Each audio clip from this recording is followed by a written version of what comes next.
जय सदाशिव। शिव की कृपा चैनल में आपका हार्दिक स्वागत है। परम पिता परमात्मा सदाशिव की असीम कृपा आप और आपके परिवार पर सदैव बनी रहे, इसी प्रार्थना के साथ आज हम ये जानेंगे कि हमें अच्छा खाना क्यों खाना चाहिए।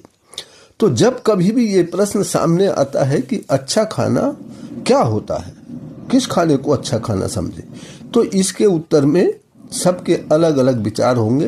तो आज हम भी ये गहराई से विचार करेंगे कि कौन सा खाना वाकई अच्छा होता है। बस प्रश्न के उत्तर के लिए पहले हम सब एक कहानी सुनेंगे, फिर फैसला करेंगे। कृपया कहानी को पूरा सुने और लाइक शेयर कर दें ताकि अधिक से अधिक लोग लाभ उठा सकें। तो मैंने सुना कि किसी गांव में एक किसान रहता था। उसके दो बेटे थे। बड़ा बेटा तो थोड़ा पढ़ लिख कर खेती का काम करने लगा और छोटा बेटा पढ़ने के लिए शहर चला गया और पढ़ लिख कर उसकी भी नौकरी लग गई। दोनों ही बेटे पिता के आज्ञाकारी बेटे थे। एक तो गांव में रह सकता था और दूसरा शहर में बस गया था। अब समय के चलते किसान बूढ़ा हो गया। जब उसको लगा कि वो कुछ दिन ही दुनिया में रह पाएगा तो उसने शहर से छोटे बेटे को बुलाकर दोनों बेटों में अपनी संपत्ति, जमीन जायदाद जो भी उसके पास थी, उसका बंटवारा कर दिया और दोनों बेटों को समझाते हुए बोला, बच्चों, अब तुम खुद अपने मालिक हो गए हो, अपनी मर्जी से सब काम करना, लेकिन मेरी एक आज्ञा का पालन जरूर करना। मेरी आज्ञा का पालन करोगे तो मेरी आत्मा को शांति मिलेगी। बेटों ने प्रतिज्ञा करी कि आप जो भी कहोगे हम करेंगे। किसान बोला, बेटा, अपनी जिंदगी में अपने परिवार के साथ बैठकर खाना, अच्छा और स्वादिष्ट खाना, चाहे खाना कितना भी महंगा हो, उसमें खाने में कोई कंजूसी मत करना, खाना अच्छे से अच्छा खाना। अब किसान तो चल बसा। दोनों अपने अपने काम पर चले गए। बड़े बेटे जो गांव में रहता था वो गांव में अपनी खेती करने लगा और छोटा बेटा शहर चला गया। अब बड़े बेटे ने जो गांव में रहता था अपनी पत्नी से कहा, पिताजी ने कहा है कि अच्छा और स्वादिष्ट खाना खाना, उसमें कंजूसी मत करना, तो हमें एक गाय या भैंस खरीद लेनी चाहिए।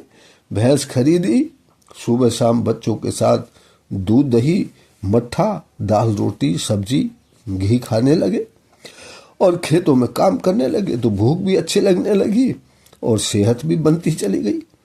अब छोटा बेटा जो शहर में रहता था उसने अपनी पत्नी से कहा, पिताजी ने कहा है खाना अच्छा खाना, कंजूसी मत करना, चाहे कितना भी महंगा हो, तो हम रोज अच्छा और महंगे से महंगा खाना खाएंगे।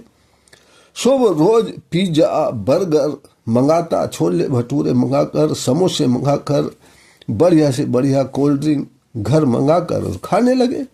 अब दोनों पति पत्नी खुश थे। वो समझते थे कि हम अपने पिता की आज्ञा का पालन अच्छी तरह कर रहे हैं। समय बीतता गया। अब गांव में जो लड़का था, अब बड़ा लड़का, उसको अचानक खबर मिली कि उसके छोटे भाई की तबीयत ठीक नहीं है। वो शहर पहुंचा, छोटे भाई का हालचाल पूछा। छोटे भाई ने कहा, भैया, मैं तो पिताजी की आज्ञा का पालन करते हुए सबसे अच्छा और महंगा खाना खा रहा था, फिर भी मेरी भूख बंद हो गई, शरीर कमजोर हो गया, अब मुझसे चला फिरा नहीं जाता, उठा भी नहीं जाता है, पता नहीं क्या हो गया है। तब बड़े भाई ने कहा कि तुमने खाना क्या खाया है।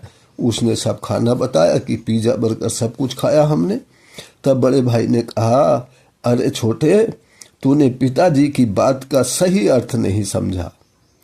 उनके कहने का मतलब ये था कि अच्छा खाना वो खाना खाना जिससे शरीर हष्ट पुष्ट हो, स्वस्थ रहे। अच्छा खाना वही होता है जिससे शरीर हष्ट पुष्ट और स्वस्थ रहता है।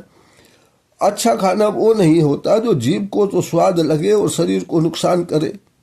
तो तूने सही अर्थ नहीं समझा है। तो वो छोटे भाई को अपने गांव लेकर के आया और उसने वहां पर अपने जैसा खाना भी उसको खिलाया। कुछ दिनों में छोटा भाई भी स्वस्थ हो गया। तो अब आप स्वयं ही समझ गए होंगे कि अच्छा खाना और स्वादिष्ट खाना कौन सा होता है। मुझको बताने की आवश्यकता ही नहीं होगी। परमपिता परमात्मा सदा शिव की असीम कृपा हम सभी पर बनी रहे, इसी प्रार्थना के साथ फिर मिलते हैं अगली वीडियो में। तब तक के लिए जय सदाशिव।